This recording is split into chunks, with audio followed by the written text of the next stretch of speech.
حضرات، انسانی سماج میں زبان کا بڑا درجہ اور ادب کی بڑی حیثیت ہے۔ سماج میں جو تبدیلیاں اور انقلاب برپا ہوتے ہیں اس میں زبان و ادب کا نمایاں کردار ہوتا ہے۔ مشاعرہ حسن و عشق کی داستان عاشق و محبوب کی پیار میں ڈوبی ہوئی کہانی نہیں، بلکہ علم و ادب کی تخلیق و تدریس بھی ہے۔ جن باتوں کے ایک ادیب کئی صفحوں کو سیاہ کرنے کے بعد منظر عام پر لاتا ہے، انہی باتوں کو ایک شاعر اپنے ایک شعر سے قاری کے ذہن کو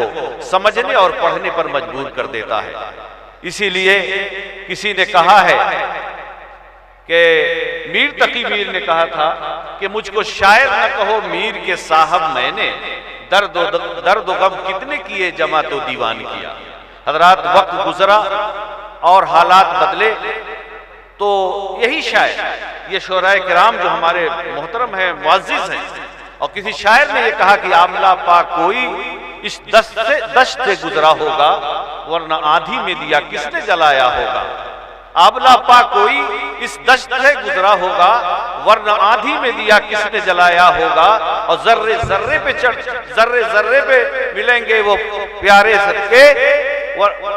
ابلا پا کوئی اس دشت میں آیا ہوگا ورنہ آندھی میں دیا کس نے جلایا ہوگا، ذرے ذرے پہ جڑے ہوں گے پارے سجدے، ایک ایک بت کو خدا اس نے بنایا ہوگا۔ حضرات، شاعر اور شعراء کرام کا یہ تذکرہ، حضرات ہمارے فہرست میں شعراء کرام کے اسماء گرامی میں آپ کے سامنے پیش کرنا چاہتا ہوں۔ محترم الطاف ضیاء صاحب، محترم حسن کاظمی صاحب، محترم ہاشم فیروز آبادی صاحب، محترم سہیل عثمانی صاحب، محترم انور امان